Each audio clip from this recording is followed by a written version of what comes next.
Western Dakota Regional Water System. Okay, I'll call the West Dakota Water Development I'm also District May 10th, Public Works Director. I talked to you over a 2022 year ago. meeting to order. Water audit.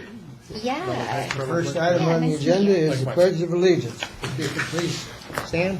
We got a big real deal. a real deal flag this time. So, I pledge allegiance to the flag of the United States of America and to the republic for which it stands, one nation, under God, indivisible, with liberty and justice for all.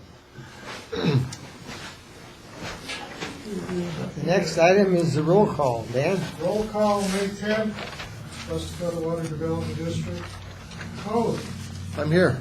Yerke, Here. Driscoll, McGregor, Here.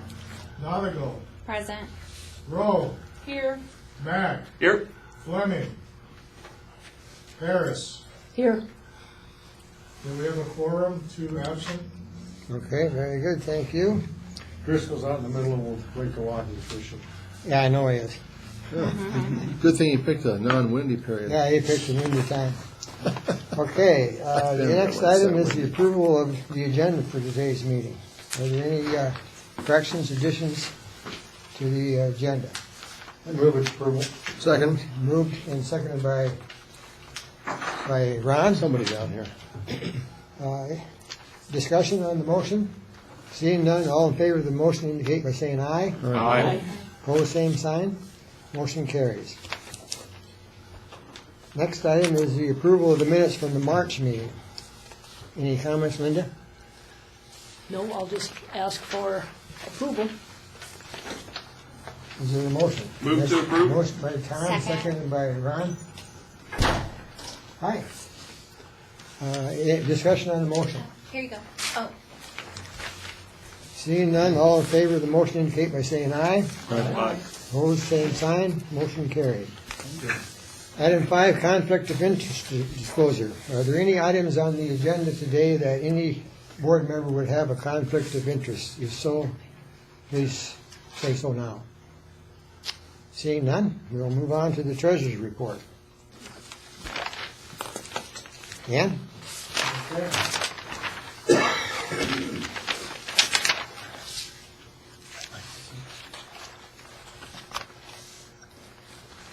Currently, funds on hand are $549,392. Total expenditure on projects year to date is $17,635. Other administration and other things came to $19,813. So remaining in the project's budget is $136,097. And we expect the tax levy, let's see here.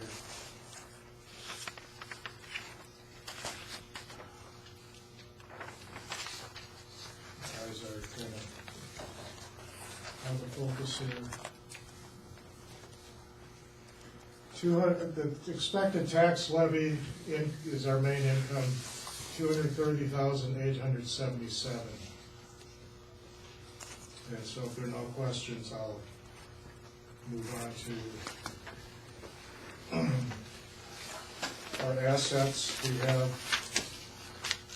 a couple savings accounts. One of them is about almost $20,000. Another savings account, which has a higher interest, is $123,729. And then we have a 12-month CD, which is going to mature May 28th for about $201,000, and then also another one for about $201,000 that's coming due August 17th, and then about $5,000 in checking. So on the CD, if we don't do anything, it will automatically just roll over into another 12 month at that same interest rate. And at least as of a couple weeks ago when I talked to him, that was the interest rate. We didn't expect it to change much. Another alternative would be just to take that and put it in our savings account, which is the same interest rate, and then we wouldn't have any penalties if we did have to use that money, so. What bank's that at? That's at Black Hills Community, Federal credit? No, it's the community bank. Oh, the community bank, okay. Community Bank, yeah. There really isn't any reason then to tie it up for another year. Not the way things are sitting now. I would recommend just put it into savings. Does that need to have a motion to direct you to do that, or is that, do we trust your? Is our savings at Black Hills Community too? Yeah, it would be, what I have up here is the MM savings, which I already Yeah. have, $23,720. So we just add that to that? Yeah, I guess I would like something to tell me to do it. I don't think we should do it for, 12 months. I think that's too long in this market. If they have a 6 or 7 month CD, I wouldn't mind doing that. Otherwise, I think just jumping into savings is, good. I think we're gonna see some market I would- action here. Yeah, I would agree. Wendy, do you have a comment? I do. The only comment I would have is when you do the certificate, you're locked in at that rate, which, I mean, just something to consider, but the savings account, it's a potential of changing. It does. Yeah. And I don't think there's any guarantee there, however, it hasn't Correct. changed in the past couple of years. Okay. Actually, interest rates are going up now. It'll depend on when it actually comes into the bank account. Yeah. So I would Yeah. say my personal opinion on this would, instead of renewing the 12-month CD, move it to the M&M savings, and then if a better rate appears later on, we can then move that money through another board action. That's a good idea. Yep. That's what I would also. That's your motion. recommend. Okay. Yeah. Should we take action on that now then, Dan? Or? I would like you to, if. Yeah, I think we could do that. Mr. Chair? Unless you think it's a treasurer thing between. I'll make the motion out of formality, just so that you have direction, if that makes you feel better. Okay. You're moving it from the CD money into the M&M savings. Yep, pretty much. Is there a second to the motion? I second. Seconded by Wendy. Discussion on the motion. Seeing none, all in favor of the motion indicate by saying aye. Aye. Pose same sign. Motion carried. When do we meet again that we can take action? I see July, July. So we can deal with that August one in July. yes. Yep. Yep. Okay, go. Okay, so let me get back to the, so we got that settled then. Here's a summary of our projects.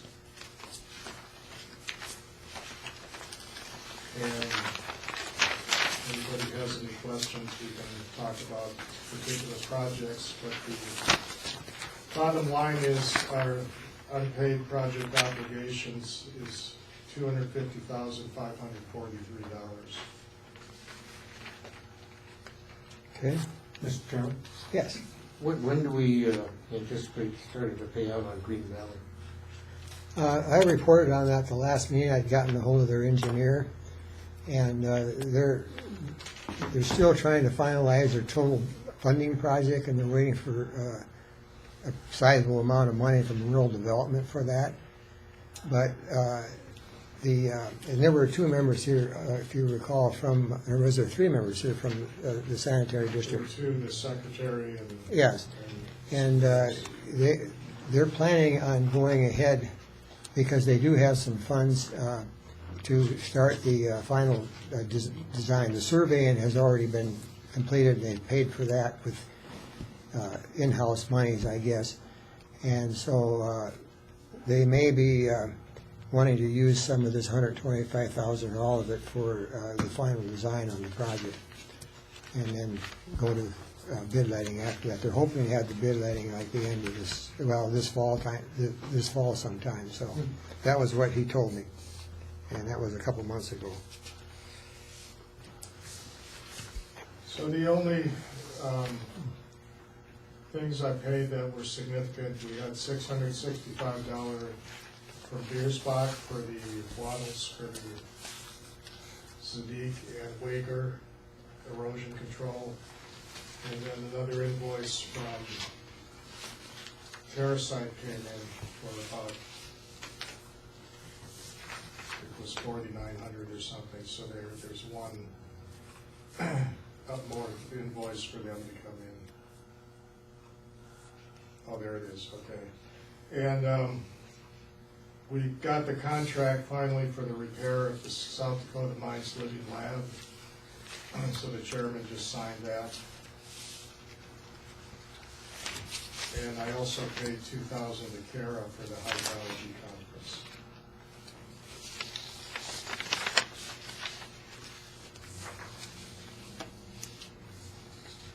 That's all I had, Mr. Chair.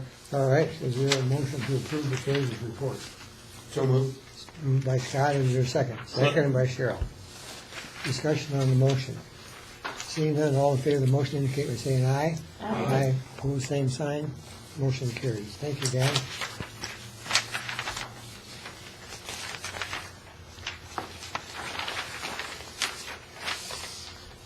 Okay, item 7. I called it an update from Dale Tack. He's here representing Western Dakota Regional Water System, which is the Missouri Pipeline Project. And so, Dale, you have the floor. Thank you, Mr. Chairman. First of all, thanks for letting me be here today to speak.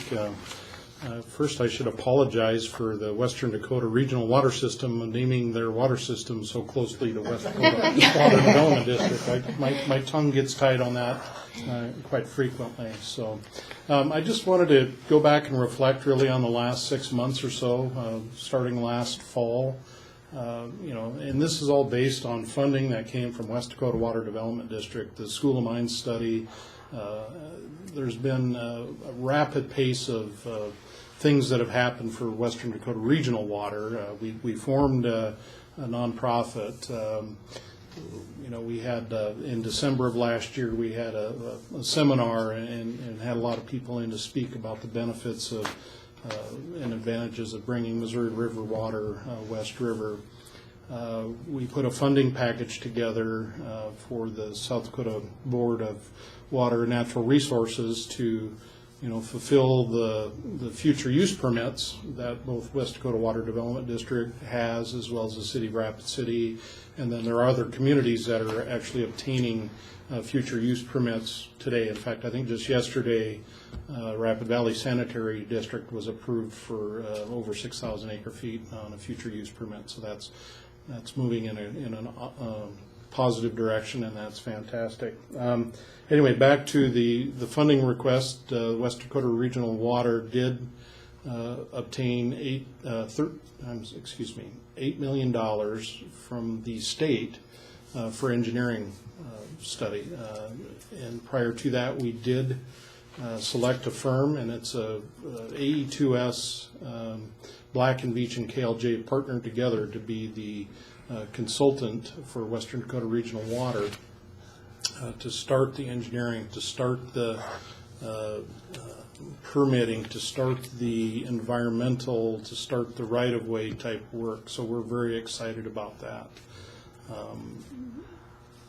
Cheryl Chapman is our executive director. She has been one very busy woman this whole experience. In fact, leading up to making this a reality, she was the driving force behind that, as well as this group. And I think everyone in the community should be very grateful for the efforts of both Cheryl and this board as well.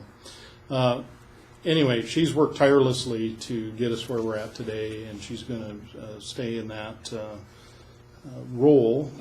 And one of the reasons I'm here today, though, is to talk to you about maybe additional funding. The funding that we did receive from the state is just for engineering. We can't use it for administrative purposes.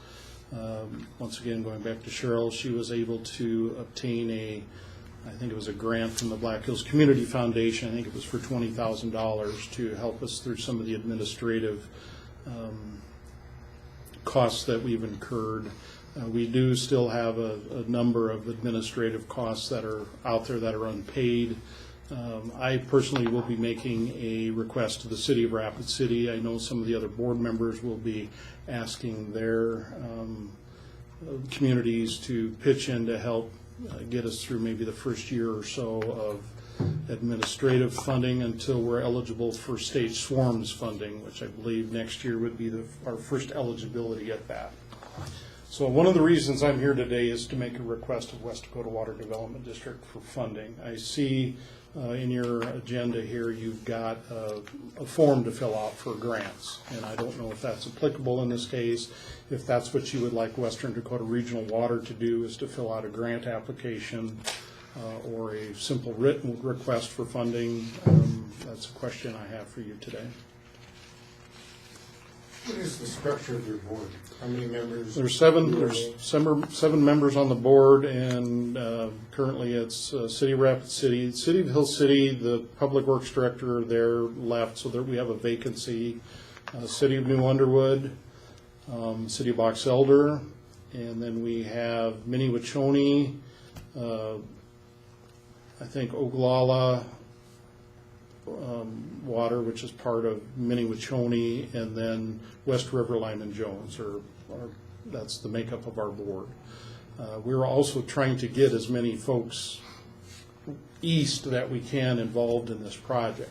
This project isn't just for Rapid City, it's certainly for western South Dakota, and there's a lot of communities and a lot of people that are in need of water between the Missouri River and, let's say, New Underwood. So certainly we'd appreciate any efforts from this organization to help us recruit and get folks east excited about this project as well. What is the total administrative cost that you're going to try to cover here? Well, we anticipate it'll be about $20,000 a year, but we've got roughly $40,000 in previous costs. I think that our ask is really unknown at this time, but I believe a $20,000 ask to this board would be appropriate, and certainly whatever you could give us, we'd be thankful for. Is that a one-time? That'd be a one-time thing. Once again, we're eligible for swarms funding, which is a state water. They can be used for administrative costs. It's through the state also. It's a different pot of money, and that has to go through the legislature. Yeah. So one of the things that's on our agenda, and Ron Coates going to speak to it, is that we're trying to develop a blueprint for sure. People asking for donations or grants or whatever, and so we've been kind of not real structured on that. Right. And we know one of the other development districts in South Dakota is James Valley's. Has one that we've got included in the packet here, and so Ron's going to be talking about that. But one of the things probably our next meeting that we'd be able to act on that, because we need to advertise this to anybody from the public that sure. we're going to give out money. So July would be the first meeting that we would be able to act on a request. Did you have something? Or? I do. Okay, go ahead. Yeah, so Dale, do you have a breakdown available? Is it in the packet of what type of admin fees It's not. that would go to? The way we're currently structured is our executive director as well as administrative costs for, administrative functions, filing, mailing, this and that, are going to be by contract. We're not going to employ an individual, but we're going to contract with KLJ, firm here in town, for those. Cheryl Chapman works for them, and then they'll have an administrative person to be able to do administrative things for us. I don't have a breakdown of that. We're just getting this kicked off. Sure. KLJ is who? Cadmus, Lee & Jackson, they're a consulting firm here in town. Got it. They're also part of the team that we selected for our engineer for the study. Okay, thank you, sir. Hey, Ron, you got a question? Not so much a question, just a comment. When you come back in July, and you may or may not be aware of the history of the funding in total from West Dakota, but one of the reasons we funded the formation of the organization that which now you are the president of, Right. was to then be the advocate, which, it sounds like, that's been pretty successful. and then to find, within that group, funding, to move forward. So now you've got $8 million from the state, you've got 7 members, and we, I can't speak for the board now, but I know that at the time that we made that last incremental, sort of commitment of $75,000, we said, okay, we are stepping back as a non-water service provider. And so hopefully it works, with this group. Yeah. I understand. Scott, Okay, if we're gonna act on a request like this, I'd request that they, suggest they write you a letter explaining what they want, how much, what it's for, and provide a budget that they intend to use the money for. And I'd also like to see the bylaws of the organization. Sure. I think what we would require is that you fill out this, what document we're trying to put together for something like this, more structured, and, make application for us for our July meeting with some of this information that the board members are wanting answers to before we consider funding it. Anybody else have a question for Dale at this time? No, but I agree with you, filling out Excellent. the template that we're putting together and Go ahead, Matt. Oh, I was gonna say, yeah, I would like to see the other financial commitments from the other 7 of the board before giving out. I'm not opposed to giving out funding for this. I do see it as a value cause, but I also share Director Coe's sentiment that we put a lot of money into this, and to be the first one to put more money into this, a little bit leery. Right. But I am supportive, and if it is a part of the cost, I would be open to seeing what it could be, but I don't want to feel like we're going to cover the year's worth of budget right away without seeing anything. But I am open to the idea of helping. Wendy? And I just have a comment. I've been a proponent of this ever since I've been on the board. I think it's prudent also to get more structured detail on, the costs and stuff like that. So, and you're used to that. You know what that looks like.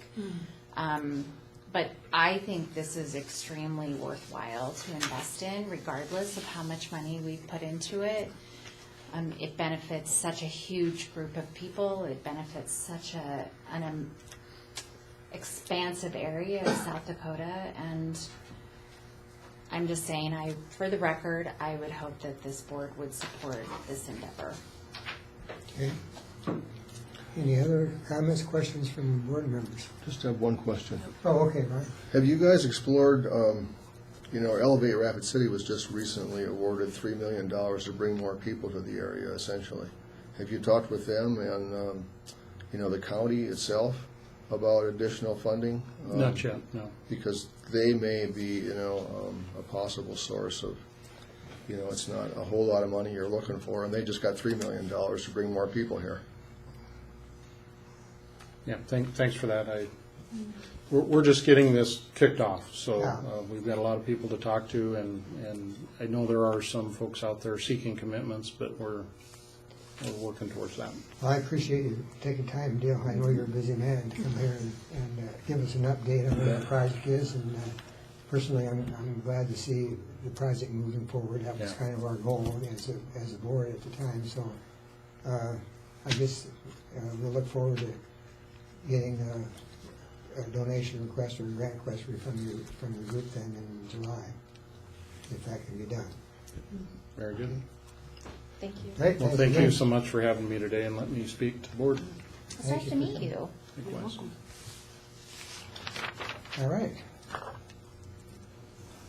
No action on that particular item today, so we'll move on to item 8, update from Jason Phillips on the Rapid City Impervious Surface Inventory Project.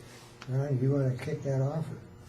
Well, I just, we don't have a final report due on the work that we funded for this inventory until I think it's July or maybe later, but I thought it might be nice to hear from Jason on where he's going.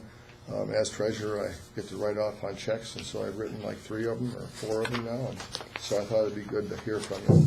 Yeah. Hello, everybody. It's been a while. Just get you close to a microphone so you can. We can hear you, get you on the record.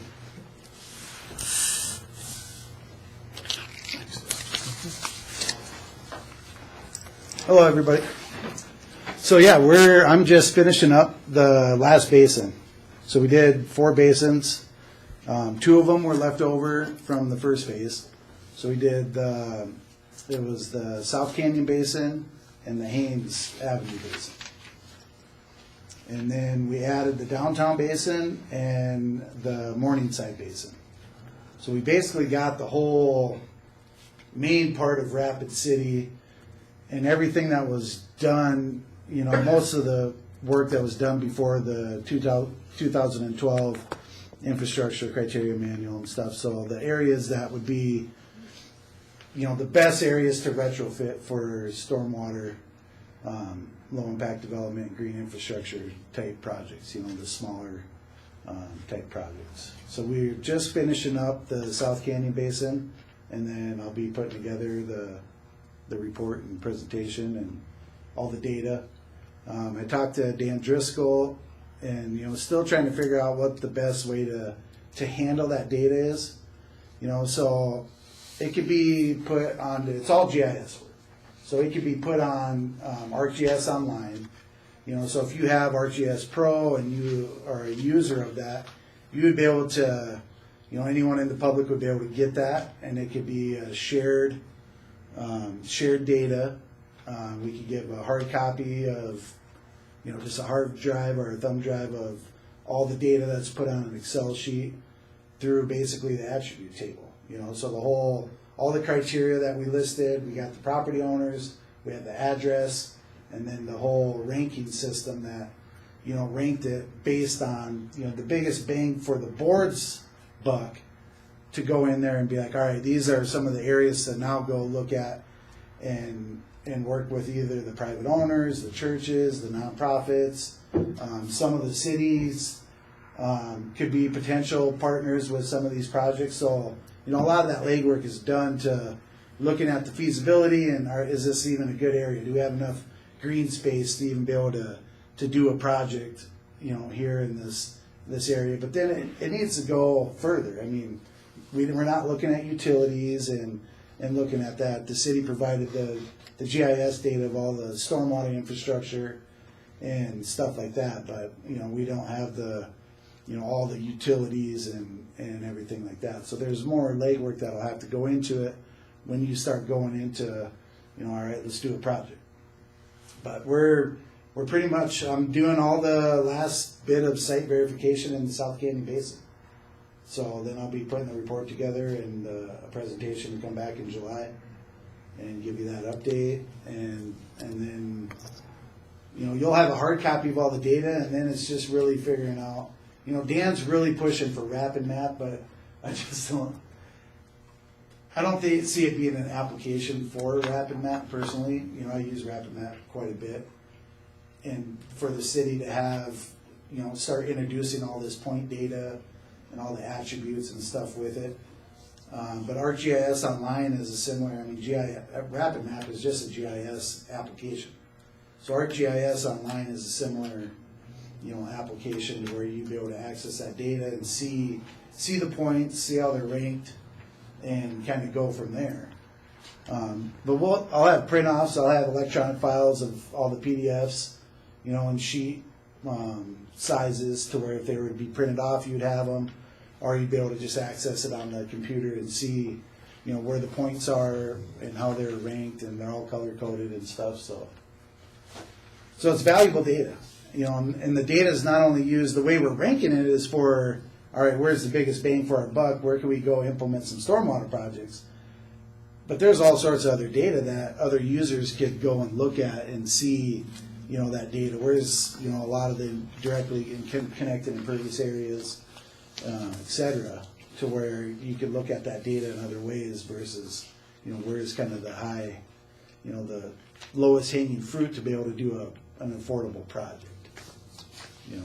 So obviously nonprofits get ranked the highest because they're eligible for more funding for green infrastructure projects, and there's a lot of funding out there available to where 501c3s can apply for that type of funding, to where the board's not trying to implement these projects just all on their own. It could be, more of a collaborative thing. So that's all kind of outlined within that attribute table and stuff, so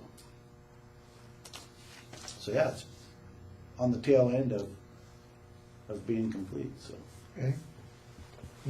Ron, you have a question? Is there a way that, between now and when you bring your final report to us, that you can do some more interrogatories, I guess, primarily probably with the city, to figure out what the best way is that it could be incorporated or integrated and overlaid, with all that other data that they have, control of or responsibility for?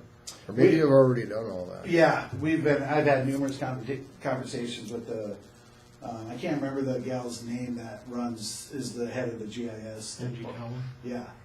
And so we've had conversations, and she just doesn't see it as a fit for RapidMap to be able to go and put this point. No, that's data. fine. It was whatever platform you would use, so that it doesn't have to be a standalone deal. It could be easily, overlaid with other layers that the city has. For example, with underground utilities and stuff like that you probably didn't incorporate. Well, the city doesn't just hand out that data. They're not going to just hand out the utilities, GIS data. So if this data would go into where they could access it easily. Oh yeah, if the city wanted to use it, they could just get on Arcgis Online and download that shared data file, and they would have the points would pop up, the attribute table. They would have all the data, just like you guys. If you had ArcPro or ArcMap, you would be able to go and download that Arcgis Online data. It's just a point files is basically what it is. It's they're just point locations. They're not shape files or anything. And then the attribute table would come along with that, and you would see that data. So I think that's the best way to do it. It's just going to be a shared Arcgis Online data resource that any public user would be able to access. Any ArcGIS user anywhere really would be able to access if we make that a shared data source. And then the School of Mines they've already said that they would manage the data and take care of that data and have a platform through their GIS interface that they could have, keep that data, because that's where the project started. It was a School of Mines project. Yeah, what? And then I started working with TerraSite, and so we did it under TerraSite versus through the school again. And so, but I've had numerous conversations with them. They're on board of housing that data and having it be through their system, and they can continue, they renew their ArcGIS Pro, membership. It's like AutoCAD now, you don't necessarily buy the software, you pay a yearly fee for it. I would see this data that you're gathering here should be so the city knows what we're doing. We're not just out here on our own. That we're in the city.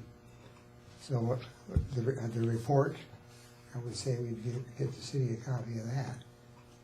Anything that they might want to absolutely learn from what their work did. What do you think, Neil? Well, we'd be certainly interested in what the final product is, but as far as the GIS applications are concerned, the city-county GIS program are specifically for city and county data. Back to your question about, I believe Angie is saying, we will not house your data, we will not maintain your data. That is beyond the scope of the function of the city-county GIS. But certainly we'd be interested in the data and sharing that back and forth, if you will. But as far as the data residing on the city-county GIS, that I don't believe is a possibility. Yeah, she's made that pretty clear. Okay.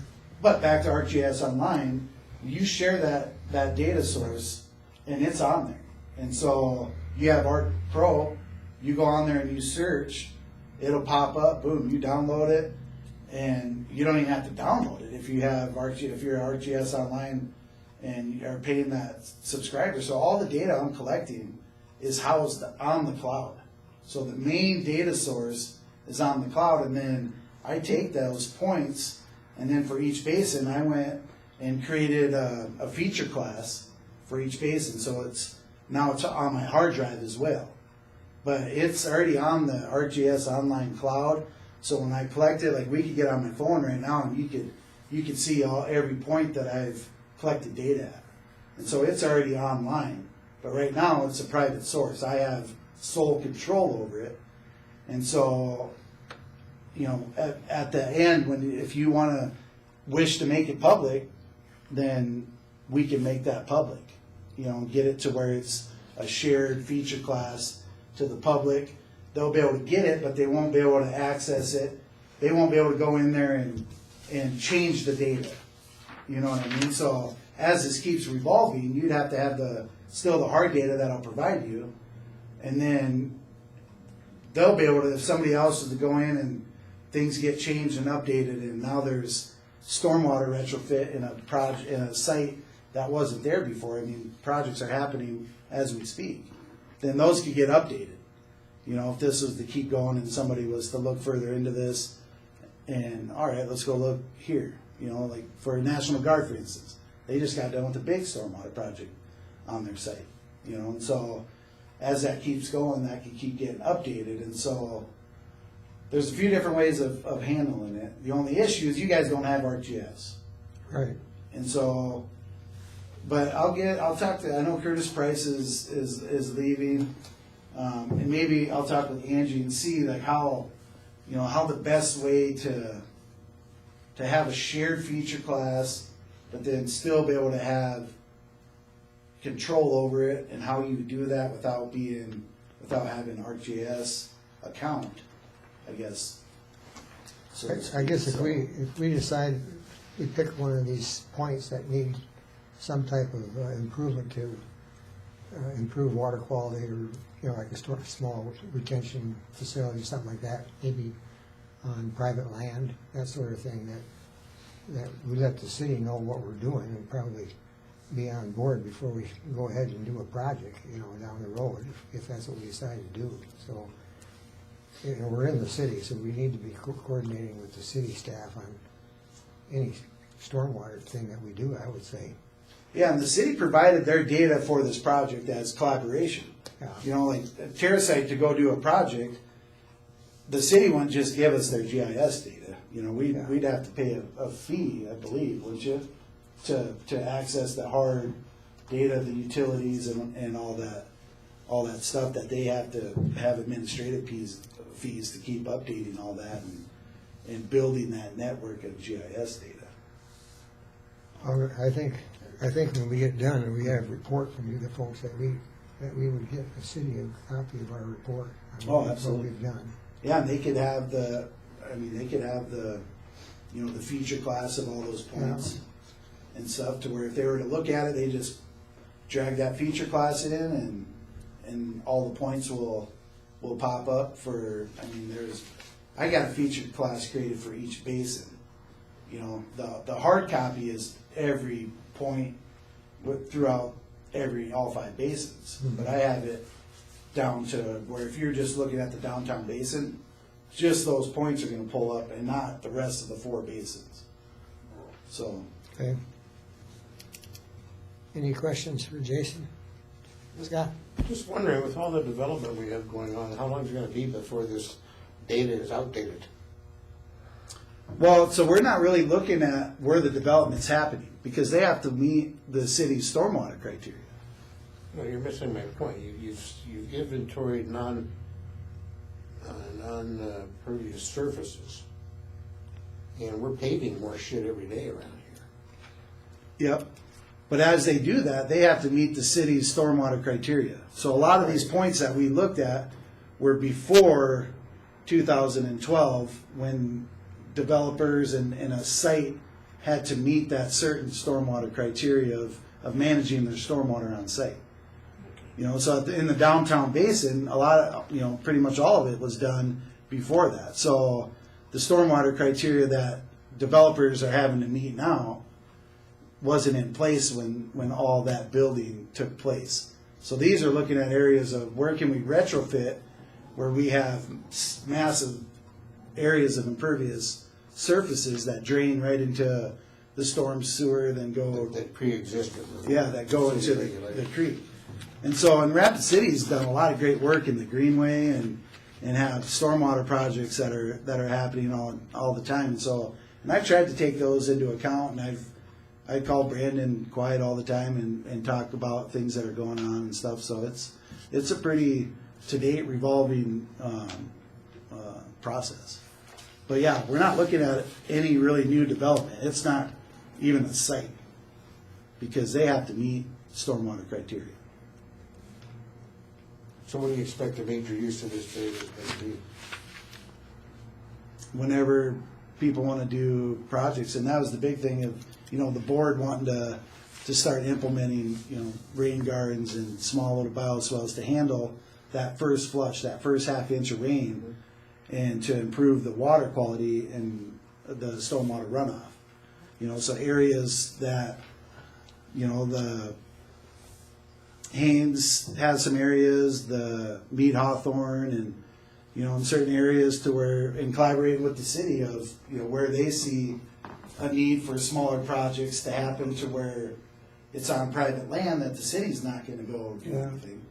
We went and looked at some, when I was out there with Jason, we looked at some existing commercial facilities along Mount Rushmore Road, and it's all asphalt, it's parking lots and whatnot, and if those private businesses need to, eventually they're gonna have to probably redo their asphalt parking lot or something like that, and it would be an opportunity to put some type of stormwater treatment system in. Well, when they did, would they then fall under the city regulation? I'm not sure. Yeah, it depends on if they're resurfacing it, or if they tear it up and they go over the limit of square footage of where they're redoing stuff and reorienting things and building a building, or there's certain criteria of once they disturb so much land, then they have to meet the current design criteria. So basically, a lot of what your surveys is stuff that's grandfathered in, that pre-existing. Yeah, it's existing facilities, and I use that as an example, because if they're going to redo their parking lot, maybe for a small additional cost, they can add something. Maybe that's something that West Dakota might consider funding, help them with it, in order to mitigate runoff off of that big parking lot that's there now. It was just we're straight down to Rapid Creek. So things like that, but that's down the road. But at least we got the data in our presence to see what we might be able to do in the future in some of these projects. Small projects. We don't have that much money, but maybe. I have the stupidest questions, I'm sure. No questions. So, trying to formulate my thoughts here. If you were to, because I'm a compliance manager, okay? If you were to explain this to a layman who doesn't really deal with water issues much, what would you say your data, because I'm not a fan right now of this project, because I think probably because I don't understand it, and I don't understand what the data is for, and I also have a real headache with what I understand, and tell me if I'm wrong, that the data is not readily available to contractors, to city officials, to the everyday person who might be interested in what the research is and what their tax dollars are being spent on. So respectfully, Jason. Well, so tell me what this is for. yeah, so the ultimate goal is to make this data available to the developers and the contractors and to whomever wants it. And so, in figuring out the best way to do that, we still have to figure out the best way of how the board wants to handle that and make that possible. So my concern is, though, that currently it's with a private company. Did I get that right? Well, And are we going to have to pay for that also down the road when we've already paid for a couple waves of funding? Oh, no, there's no Or- more paying for the data. Okay. TerraSite doesn't have sole possession of anything. So this started out as a School of Mines project.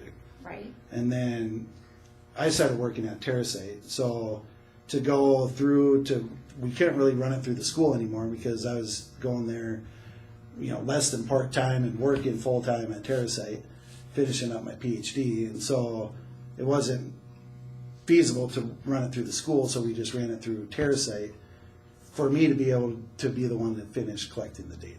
So we didn't have to train a whole nother person that wasn't up to speed on how we were collecting this data and the process of it. But the biggest thing is that what we do here impacts everyone in South Dakota downstream from us. how so? Because all of our increased runoff goes into Rapid Creek, and so all the flash flooding, all the increased high water levels that are eroding all the farmers' banks, and I'm sure people coming here from the Pennington County Conservation, I know they've complained and talked about farmers complaining we about just funded bank erosion We and, just funded and all $50,000 these. so they could deal with some of this, That makes this more sense. instantaneous flow. That's the instantaneous flow down there goes up because of runoff into the stream quick, and so the person downstream gets higher velocities and so forth, and bank erosion, which they have out in the valley in certain places. So we're working with the conservation district I on a remember that. 3-year program that we funded $50,000 over 3 years. And I voted for that. Yeah. And so that makes more sense to me. And yeah, so what we can do here, right now, obviously this is collecting data of, all right, where's kind of the areas that would be most feasible and have the biggest impact. You know what I mean? There's a lot of areas that are ranked, we should really do something here, but it's going to cost a lot of money, it's going to be very difficult to do it and implement it. And so that's what this project is looking at where can we do things for the biggest bang for the buck of, all right, this project will help and it won't cost as much as this project would really help, but it's going to cost a lot more money.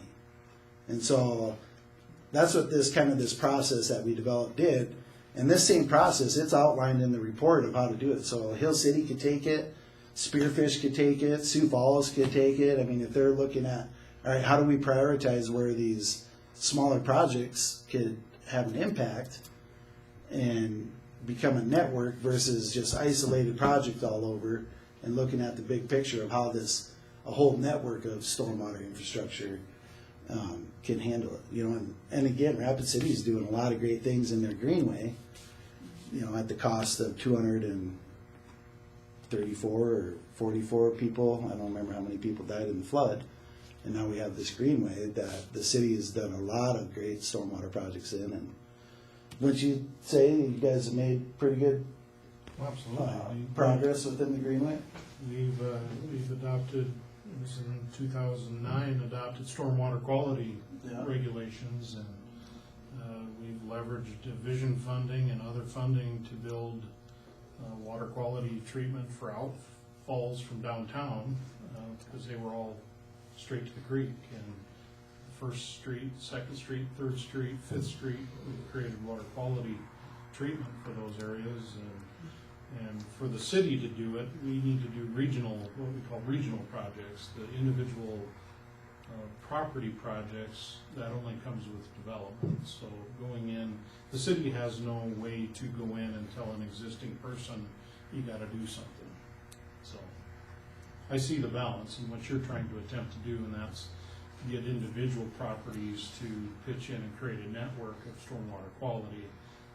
We, the city, operate more of a regional or larger basin type approach. Thank you, Jason. Yep. What's your annual budget as far as stormwater?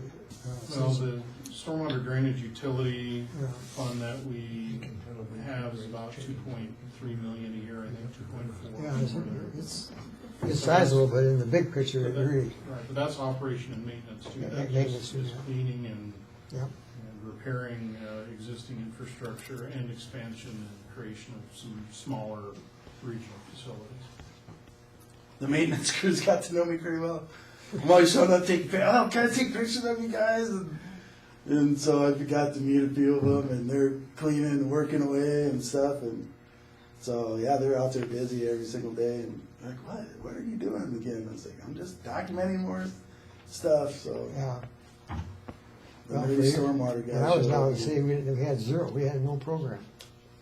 And now the city's come a long way since I was there. Well, and it's hard. The city can't go tackle all of it. You know, there's areas where, you know, we need to do some stuff, and the city knows that we need to do some stuff, but it's all private stuff. They can't, Yeah. you know, there's no land for them to do big. They're dealing with huge volumes of water. You know, where these low impact developments and green infrastructure deals with, you know, the water quality aspect of it. You know, we're not creating, you know, it helps more and more and more, helps mitigate some of that first, you know, it slows it down in attenuation where it's not all getting there at once. Yeah. So to help, you know, reduce some of that flash flooding that you see, but yeah, it's a difficult task. Mr. Chair, Yeah, are the data from the School of Mines study in this new data, is that essentially one data set? Yep, I kept it continuous. It's all one data set, and so, you know, everything I use Arc Collector and Arcgis Online to collect this data. So all this data is, you know, again, it's on Arcgis Online on the cloud.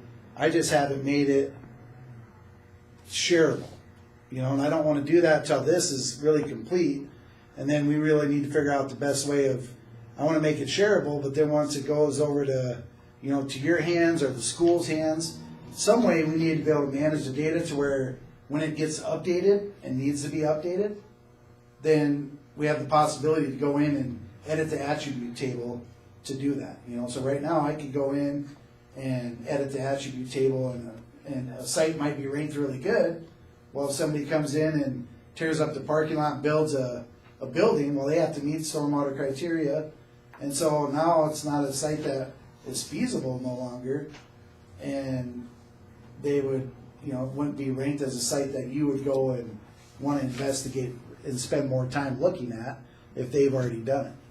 You know, but to me, the big areas would be, you know, nonprofits, other areas that could help absorb some of that funding to be able to afford to go do something and make those impacts. I mean, there's a lot of churches have massive parking lots that get used once a week, yeah. you know? And so Yeah, we looked at some of them. and so helping, you know, some of those areas, and, you know, again, they could apply for smaller grants that would help, and so that'd be some of the big impact areas that I would really see, you know, focusing. Well, I think West Dakota, we'd have to partner with somebody because we don't have that much money, so we might be able to help in a smaller way, but having the data available is important. So, any other? Yeah, I guess I do. Okay, then. Jason, thank you for coming. Absolutely. I guess what I would foresee after July, when you give your final report, is that maybe West Dakota needs to look at this. And if we want to focus on possibly doing any studies, that's going to be our job, and then maybe go to this church or this apartment complex and get those balls rolling. I guess, I'm assuming that that's what Dan Driscoll was thinking. That's what he's thinking, yeah. Is like, okay, let's look at what's out there and then start picking and choosing. And Yeah, we looked at some sites when I was out with you guys that would be fairly easy to go in there and retrofit what they've got there now to retain flow, at least that first flush flow before it hits the creek, you know. So, but they're going to be kind of small projects and not require a whole lot. Yeah, you're not going to be building any 100-year No. detention ponds, but if you can handle the water quality and, Yeah. you know, even up to a 2-year event and some of that flash flood, you know, that initial rush of Right. water, if it's not all getting there at the same time, and it's, you know, that the lag time of each site's different, then Yeah. it's all going to help. Yeah. Well, I don't see anybody else have any questions, so thanks for coming. Give us an update. We'll see you in July then, is that right? Yep. Okay. Thank you. Absolutely, thank you. Thank you very much. Yep.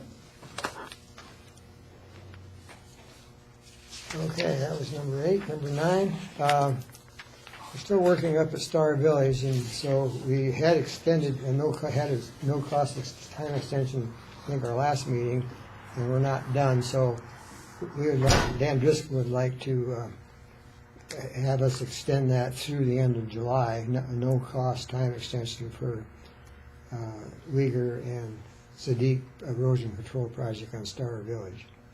Mr. Chairman, I move that we approve the no-cost time extension for Wagner, however you pronounce that, erosion control project at Star Village through August. Through August, okay? I second. Is there a second motion? Wendy, discussion on the motion.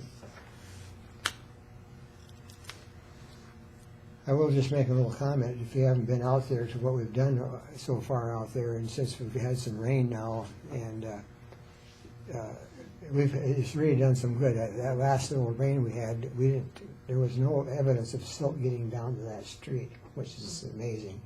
And the place that we put the blanket and put the topsoil and seeded it and so forth, the grass is coming up through there now, and Nice.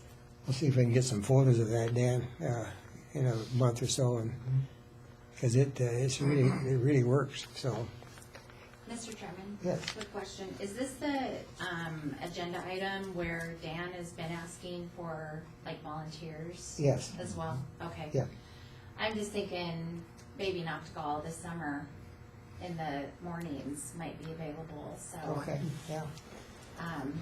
Yeah, she's a beast. She throws things. Driscoll's he's a slave driver. Yeah. He has not met baby Noctigal. No, I'm, seriously, I would love to be able to help, but it has to be after hours more. I saw your. Yeah. And I think we can work with Dan, you Yeah. know, to Yeah, maybe set up a something. work day for later. Yeah. So, Yeah. but I'm also thinking of my kid who, you know, she's not working, and this would be a really good volunteer project for It would be. her. Yeah. So, or other kids as well. It's really amazing because there's all volunteers out there now, what we got accomplished, and there's more to be done, but it's pretty impressive what the volunteers did for our project. It was impressive. Sure. So, like a schedule or something like that could be reviewed or possibly pulled together. Right now, it feels like it's just kind of, hey, come on out and we'll tell you what to do. But, I mean, I'll mention it's that. just a thought. I'll mention that to Dan. He's in charge. Okay. I just do what he tells me to do. Any other comments on the motion? Dan? Question here, so has this been turned out, some of this been turned over to the city? At this- Well, and maybe Dale can speak to that, but the Uyghurs, they donated about 15 acres of that side hill to the city through the Park and Recs Department. And so I think the city is thinking that long-term that they would make a park there in the middle of the town, which is a nice location. Does that about cover it? Yeah, I believe that's correct, Mr. Chairman. The City Parks Department has taken the lead on that, Yeah. the management of that property. Yeah, so that's Do good. we have a second on that? Wendy did. Yeah, Wendy did.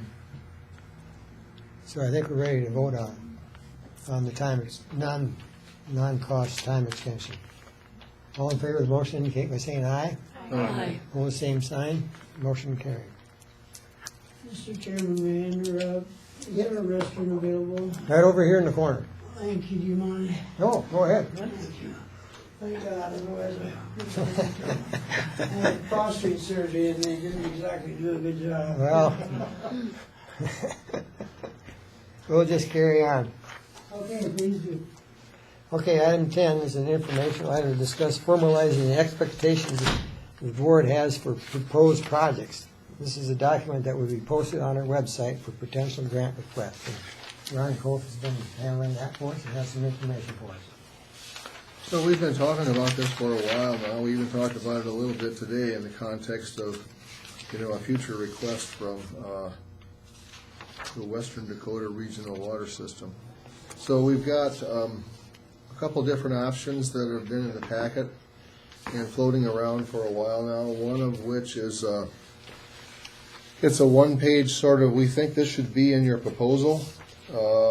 And the other one is, it's the template that the James River Water Development District uses. It's sort of a fill-in-the-blank deal. I guess both of them have their relative merits.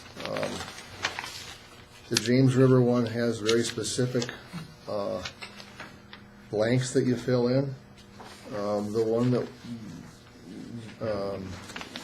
Dan Mullally and I developed is a little less structured, although it's pretty clear on what we have in terms of expectations of a proposal. The rationale being that it seems like many times when we get a proposal, it essentially turns into the contract document, and we sign it, and then that's what we use to guide, our expectations and what the recipient provides to us, etc. So it seems like it's probably a good idea to have that, sort of quantified. And I guess the reason that they're both in there for this meeting is that at our last meeting, when we started to talk about this, Jay Gilbertson from East Dakota recommended that we examine the James River one, as well as the one that we developed that was a little bit different format of how we requested information. So there it is. From looking at both of them and having dealt with these kind of things in many different forms, I don't like to fill in the blanks when I can fill in a document that contains, the items that the recipient needs, but I don't have to fill in a blank if it doesn't really pertain. So my preference is to give them guidance and let them develop how their proposal flows. Some of these may not be applicable, some may be more applicable, but if you've got a bunch of blanks to fill in, it just sort of is an exercise in putting in NA if it's not applicable, and it doesn't give you a lot of information. So I'd prefer the one that's on page 14 of 20 versus the multi-page one that's on page 15 through 19. But that's my saying. I'm done. Okay, go ahead. Could we put both? Because maybe some organizations would prefer the formal proposal, not the fill in the blank, and have their own 3-page that hits the guide marks. But then we also make a easy to use page for maybe those nonprofit organizations that are not really used to it. Or do you see that I'm just making more work for the project? But I see some, when I was looking at the James River document, me being who I am, I like that it kind of had some questions and it kind of had some thoughts, but I understand where you're coming from, where like if you're actually going to write a formal proposal, you're used to it. Give me what you want and I will do it in the 3 pages. So I see both ways, but that's just me looking at that. Is that I kind of like the ease, but I also don't write these as a professional, so I don't want to. Yeah, I've done it for 40 years. And that's kind of the thing that I'm looking at is like if I was a nonprofit, and most nonprofits, it's usually whoever is the poor guy that said yes to the project. This might be easier for me to fill out than write something more technical. Now, some of our bigger producers like School Mines, USGS, they may want it just like this to knock it all out. Well, one thing, we get proposals like from the School of Mines and other entities, but a lot of the professional organizations, whether it might be through an engineering firm, they have their kind of their own template, and just based on my experience too, because I was in that business for a long time, is they have their template, and then we have the basic data that we're requesting, just like Ron's put down here. So they have a little bit of leeway what they present to us. It's not just black and white. It's something that they're used to doing. Okay. If we were to consider the template model, we'd have to add pages in order to get the information that we would want to have Okay. to use it as a contract document. Gotcha. So it would probably extend further than What is, the 5 pages if we have the blanks the same size as they are. I don't know if it would or not. okay. Wendy? I'm all for West Dakota doing their own thing Okay, and not using a template that's used by East River because we're our own water development district. And I like what you put together. I tend to agree with what you're saying, or personally. Anybody else have a comment? Dan? I like the bulletized version, the first one, and if we gave them both, I think that would confuse them. Okay. Yeah, I do They'd too. wonder, well, do I gotta do this and this? I really don't see them as mutually exclusive. I don't like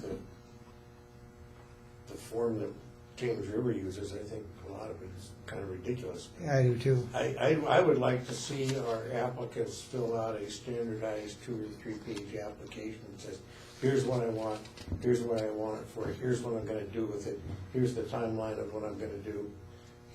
And then we could, when that is made available, I mean, we can give them a 1 or 2 page West Dakota water development, funding criteria for assistance. I mean, I don't see these as mutually exclusive. Says, here's the kind of stuff we're gonna fund. Now, fill out this application, make sure your project meets these criteria, and then bring it back to us and we'll rule on it. But I'd like to see that more standardized rather than going through somebody's letter from each project and trying to pick out, Yeah, the essential data I need to consider. I think that's the goal that we have is exactly that, trying to have a 3 or 4 page maximum proposal.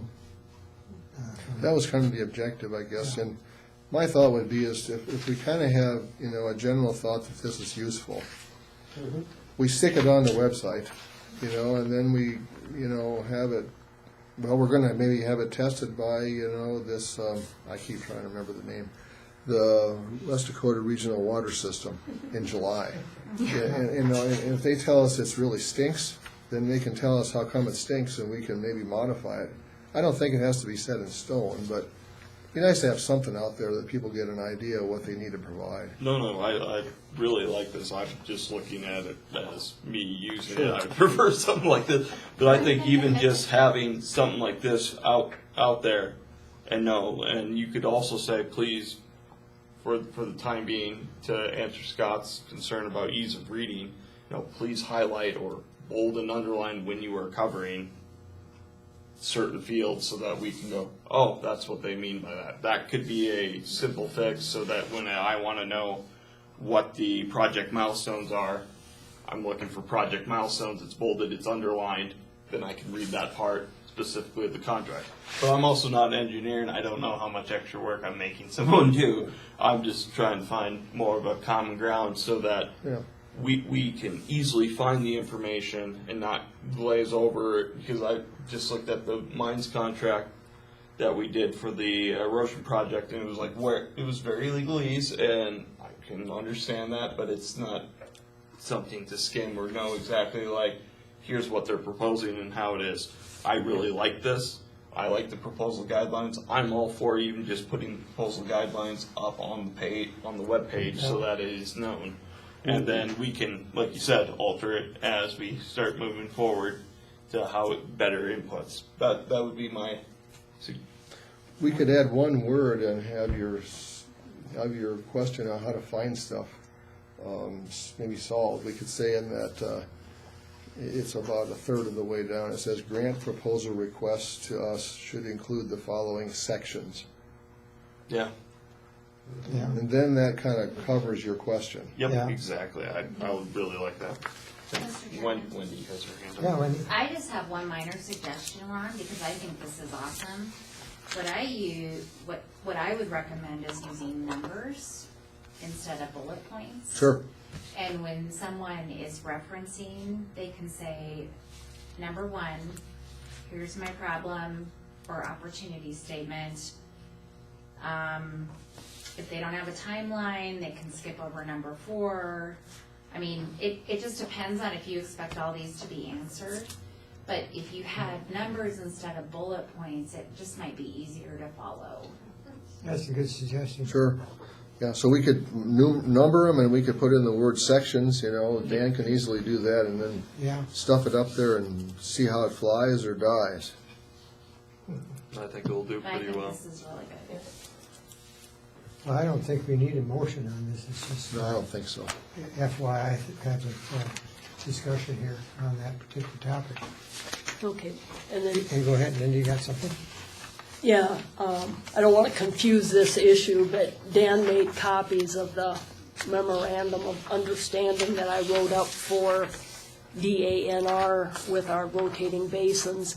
And I used a template that Dan had, and hopefully it covers everything in these guidelines, but we kind of put the horse and cart a little bit different. We've already approved this funding, and then we thought we needed something formally in writing and signed. And I've sent it to DANR, but they want their attorney to look it over, and they have not replied back with it yet. So in the meantime, they're not doing any sampling until we get something in writing and signed by both parties. But I guess if anybody looks at this and had any input, please let me know and I can pass that on, because right now this is still a draft. Okay. Do you have any idea when they're gonna get back to? I don't know that you can rush department secretaries and attorneys, but I am going to talk to Jesse again this week and see if, you know, because he wants to get it going also. Do you know who their attorney is? No, I don't. So is Mid-Continent gonna bill us? But it would be in-house. I mean, you know, we could find out. I mean, he's on their personnel list. Well, it's probably somebody from the attorney. I don't know general's if, office. Joanne, do you know? I don't know if we filled the attorney's position. Oh, yeah, I just assumed there was somebody there because he said the attorney was looking at it.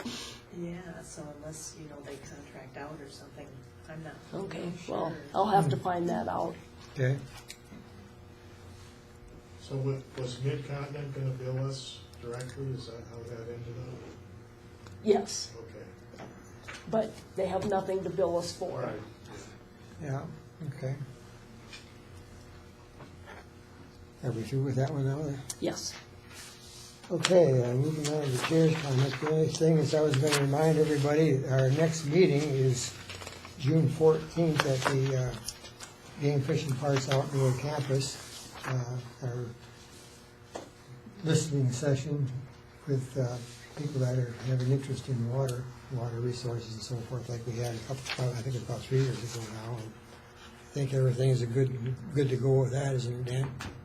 Yeah. It's 1 o'clock to 4:30. Okay.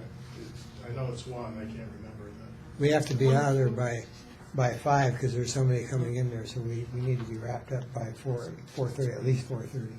So, And I believe there was a motion that directors should tell me if they want to get paid or not. Does that sound right? Yep. yeah. We did have a motion, didn't we? Yeah. Yeah. I just want to make sure everybody knows that. Let me know if you want to, if you're going to defer to get paid or not, like director would be ready to do. Let you know if you want to get paid or not? Yeah. Or should we just raise your hand? Well, or email me. Oh, okay. Email would be good. That's all I have. Is there any items? When's the July meeting, July what day? 14? June Oh, 4th. July. Oh, July. Our regular meeting will be. Yeah, it's the second Tuesday in the month. Yeah, what's the date? Well, I think it's the 12th. 12th? July 12th, okay. Very good. Is there any items from the directors? Cheryl? I added 2 tabs in on the website. I have news and I have get involved. So I haven't really added much to it. The get involved part, I put Dan's request for helping on the Star Village thing. And news, I found like one article and I put it on there. basically I just set it up so we can actually start using that. Right. And then another question would be, where would you see when you have the final draft of that? Where would you like to put that on the website? Where do you think that should go? You know the website better than I do, but is there a section that says proposals or funding? I can't remember. Oh, here. Projects, Projects. Yeah, maybe in the projects. Yeah, funding page. requests. Okay, Yeah. Okay. That's it. okay, thank yeah, you. don't think- But I have looked through it. It looks great. Yeah, It does. it does.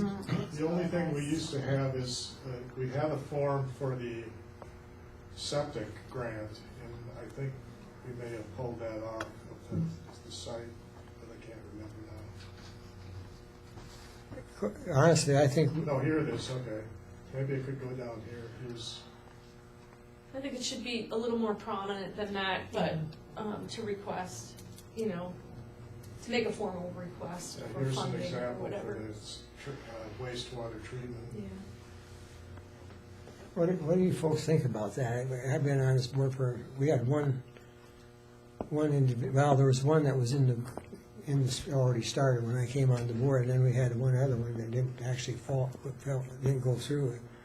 But take those off of the Whether we want to continue. Whenever you see anything on the website that If we you want to think needs continue to that program, change. I guess my question, does the board want to continue this program? We don't seem to get much interest in it. I think we should have it, You do? because you never know. Okay, And so, worst case scenario, it doesn't get used like it currently is. Best case scenario, if there is a need that meets the criteria, we have a functioning so that a small property owner that is under financial stress can utilize a program. And so it may not be today, it may not be used until we're all off the board, but at least we have it and it's available to them, and maybe talking through Black Hills Local Council of Governments or some other organizations, maybe they may know of more of a need, but nobody knows about it, because I know when I walked with petitions again, I had to explain what the board was, and we're talking about people that knew that I came to these meetings every, other month. So I think it's more of a lack of knowledge of what the board is, and I think with the new website and with Cheryl's work on it, I think we're going to get to be known a little bit more, and especially with the spin-off project that came off of us for the Missouri River water. People are going to know when they explain, well, West Dakota, what's West Dakota? And so I think a nice professional site that we have now and information, we might get more interest from the public. So I think it's a good thing that when somebody goes, well, what does this do for my tax dollars for me? Like, I don't see any benefits from the mines project. Or we can say, hey, we do public outreach, here's one of our programs. And if you meet the criteria, we can. So that's the way I see it, is more of a outreach option. I agree. Okay. I think it's amazing public exposure and should continue. all right. Still need photos of Yep. you and you. Now. The last photo I looked at it was Get a like picture of him. 2017. Get a picture of Bob. He's on in December. He looks like he's way more photogenic than I am. Are there any other items from directors? Scott? If we get a report, where are we at on elections? Did we get candidates everywhere? Are there any contested elections? Nope. Nope, so it's, unless somebody passes away or something. You looking at me when you say that? You got this, okay, so you're in Area 5, right? 5. Area 5, so it's replacing Wendy. Yeah. Okay, He'll be great. yeah, great. And this map, you see this, kind of, so. Yeah, we're gonna get a better map. Yeah, it's, Oh, okay. Yeah, we need a better map. I can explain, if you want, I can explain Sure. a little bit. Go ahead. emailing David, I think his name's David, it's Hurdle from DANR. And I was, first of all, Director Harris didn't show up on this map, but even though she's not running, I think it's still important that they keep her in the right district, because people have to know what their, or area I should say, people have to know what their area is to get petitions, but if they just change the areas and you get pushed out of your area, all of a sudden you're not eligible to be on the board anymore before the election. So I want to talk to Hurdle and make sure what I'm saying is making sense here. Well, Because there's, with this map, that little bump off of I-190, that's where I live, so Yeah. I'm still in it. and I believe that, but I don't think he's using that as a criterion. I think he needs to. But I got to double check with him. So, and it's, if you go to our website, it has I think this goes into what they call administrative rules. It's a verbal description. And right now it's based on precincts, basically.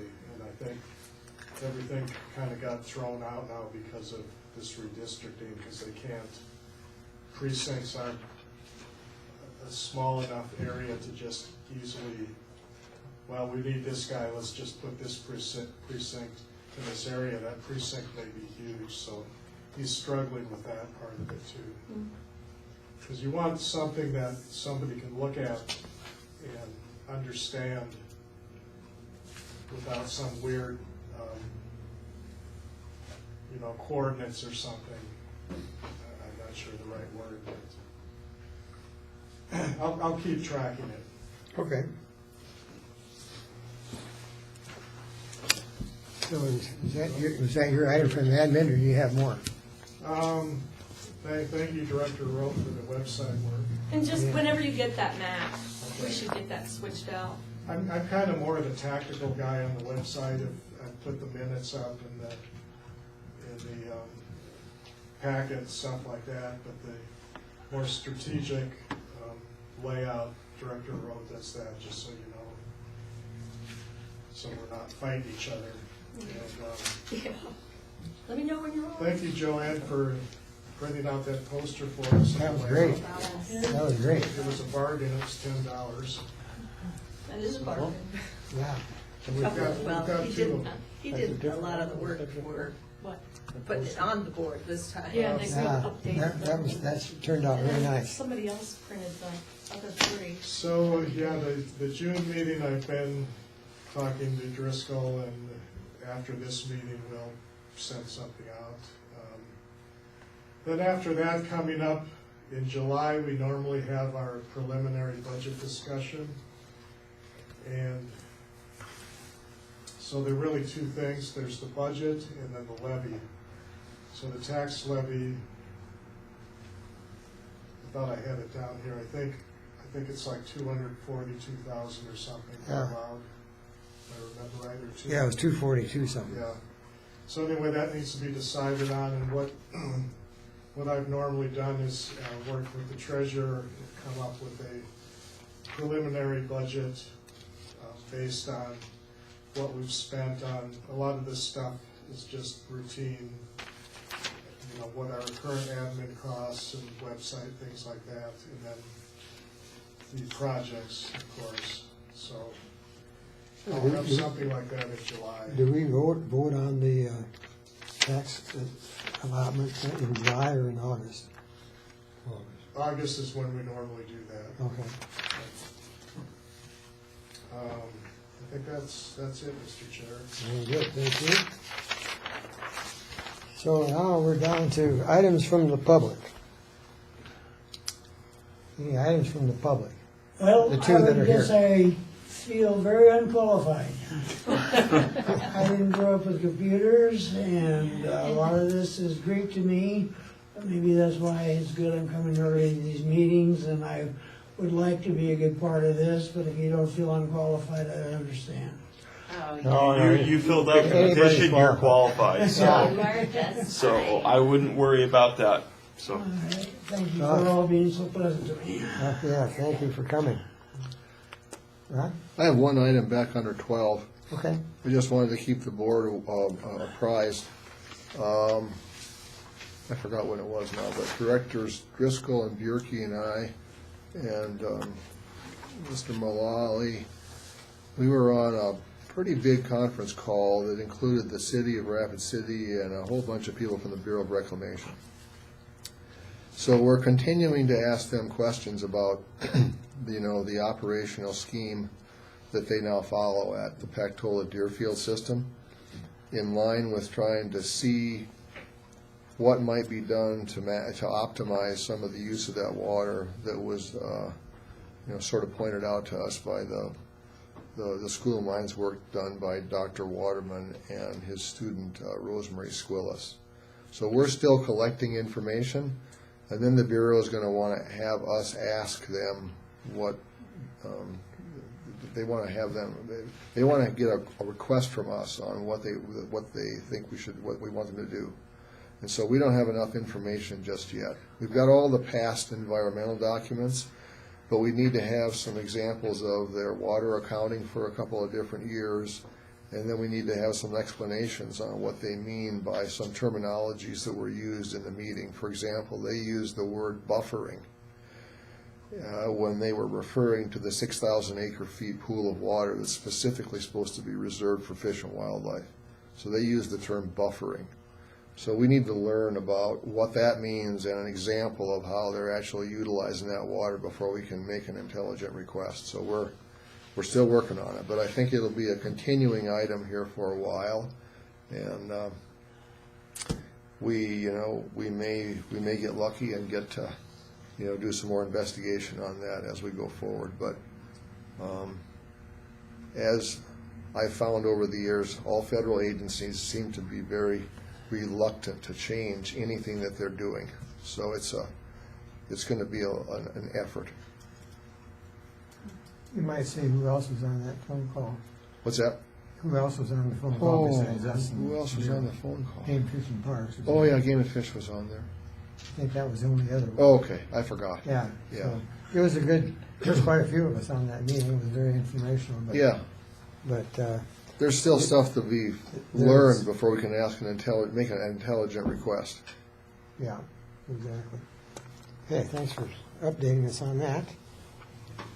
Anything else? Joanne, you got anything? I'm good. You're silent, okay.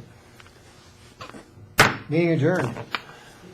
That way Wendy can make the softball game. Oh, we got 2 right. minutes quicker than the last meeting, so this is the new record. Yeah, let's have a new record here. Gotta go watch baby hockey ball. Yeah.